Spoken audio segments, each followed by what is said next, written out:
Good day everyone! Today we will talk about the last topic of Environment and Market in Grade 10 TLE-CCS. So how do we generate our business ideas?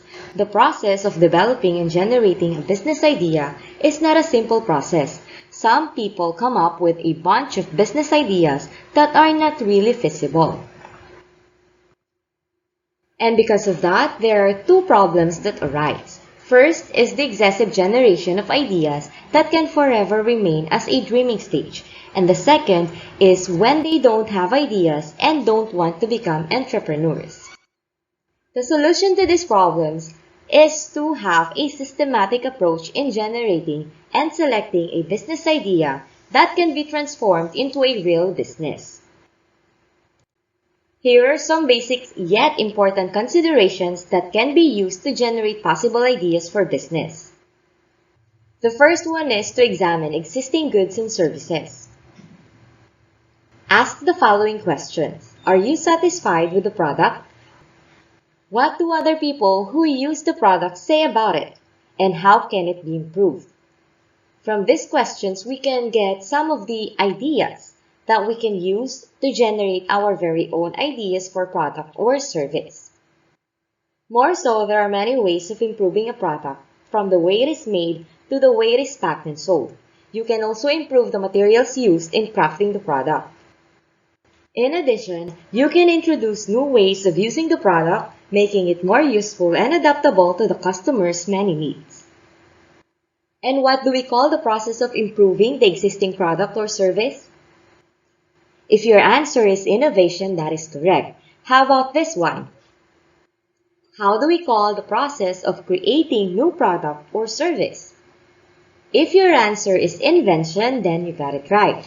Innovation and invention can be applied to product or service that is already out in the market. The second one is to examine the present and future needs. Look and listen to what the customers, institutions, and communities are missing in terms of goods and services. Sometimes, these needs are already obvious and identified right away. Other needs are not that obvious because they can only be identified later on, in the event of certain development in the community. Example, a province will have its electrification facility in the next 6 months.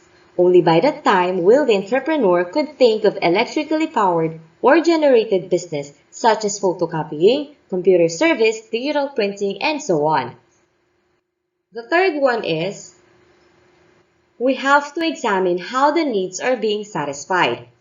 Needs for the products and services are referred to as market demand.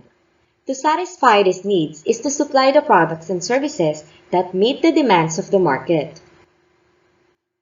While the term market refers to whoever will use or buy the products or services, and this may be people or institutions such as other businesses, establishments, organizations, or government agencies.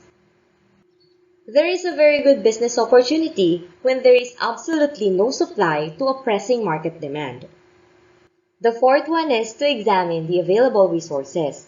Businesses or industries in the locality also have their needs for goods and services. Their needs for raw materials, maintenance, and other services such as selling and distribution are good sources of business ideas. The fifth and the last one is to read magazines, news articles, and other publications on new products and techniques or advances in technology. You can pick up new business ideas from magazines such as Newsweek, Reader's Digest, business magazines, Go Negosyo, Know About Business materials, and small business journals. In addition, the internet also serves as a library where you may browse and surf on possible businesses. It will also guide you on how to put the right product in the right place, at the right price, and at the right time. Now that we have learned where can we get and how can we generate business ideas, let us discuss some key concepts of selecting a business idea. The first stage is to screen your ideas to narrow them down to about few choices. The next stage is trim down the choices to 2 options only. And the final stage, you have to choose between the 2 and decide which business idea is worth pursuing. In screening your ideas, examine each one in terms of the following guide questions. The first one, how much capital is needed to put up the business? The second, where should the business be located? The third one is, how big is the demand for the product? Do many people need this product and will continue to need it for a long time? The fourth one, how is the demand met? Who are processing the products to meet the needs? And that refers to competition or demand. How much of the need is now being met, which refers to the supply. The fifth one is, do you have the background and the experiences needed to run this particular business? The sixth one, will the business be legal and not against any existing or foreseeable government regulation? And the last one, is the business in line with your interest and expertise? By asking these guide questions to yourself, you can choose the best business ideas among the rest. Let us say that you already have your chosen business idea, so what do we do next? Well, the next thing that we need to do now is to establish our branding. Branding is a marketing practice of creating a name, a symbol, or design that identifies and differentiates product or service from the rest. It is also a promise to your customers. It tells them what they can expect from your product or service and differentiates your offerings from the other competitors. Your brand is derived from who you are, who you want to be, and what people perceive you to be. A good product branding can deliver message clearly, confirm credibility, connect to target prospect, motivate buyers, and concretize user loyalty. Now, here are some simple tips to publicize your brand. The first one is to develop a tagline. Write a statement that is meaningful, impressive, and easy to remember to capture the essence of your brand. Remember that the main purpose of tagline is to catch the attention of your prospect buyers.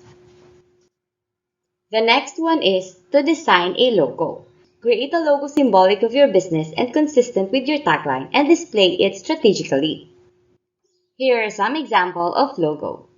Then we have to write our brand message or brand promise by selecting a key message to communicate about your brand. A brand promise or message is the statement you make to your customers about what they can expect from every interaction with your brand, from products and services to people and the organization as a whole. It combines your value proposition and positioning statement to show the unique value you have to offer, all while putting it in the context of your specific industry related to your specific customers. Here is an example of tagline and brand message or promise. And the last one is to sustain a brand quality and practice consistency.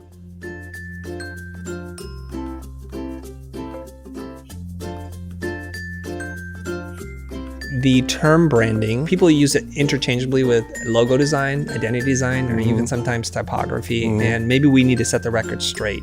I know you're the best person to tell us. What is branding, Marty? Yeah, so let's start with what branding isn't. Okay. It's because it's not a lot of things people say it is. It's not a logo. Okay.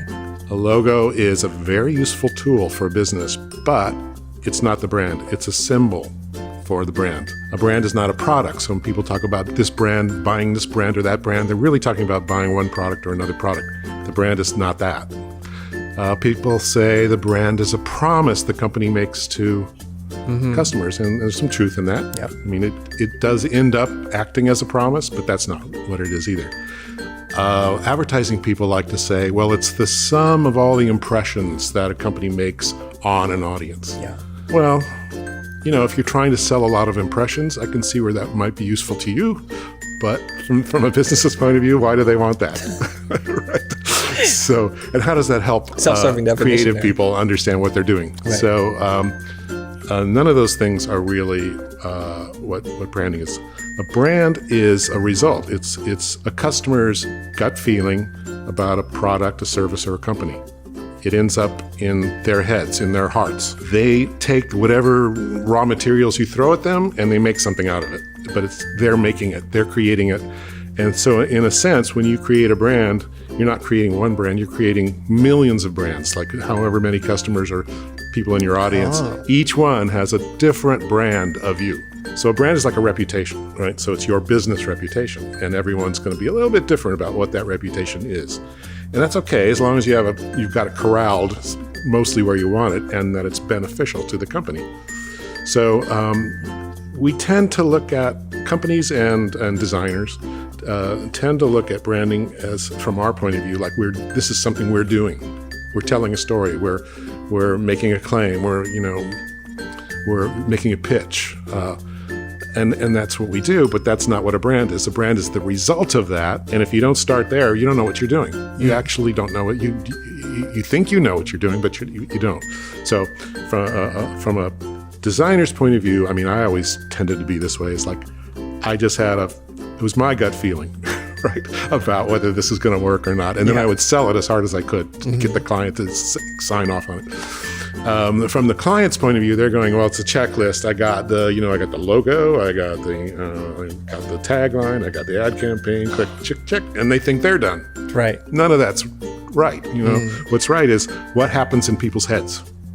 Like, what have we achieved? Like, what's the reputation that we've created through the products we're putting out, like the design of the products, the messaging we're putting out, the look and feel of them, our culture, how does that affect people? How our employees behave, how is that affecting our reputation? All that stuff counts. So it's a big world, and it actually takes in almost all of business. Not so much finance, but finance is involved too, because finance has to greenlight all these things. But almost everybody in a company is, affecting the brand, doing something with the brand, doing it for the brand, or hurting the brand. So you got to think of it that way.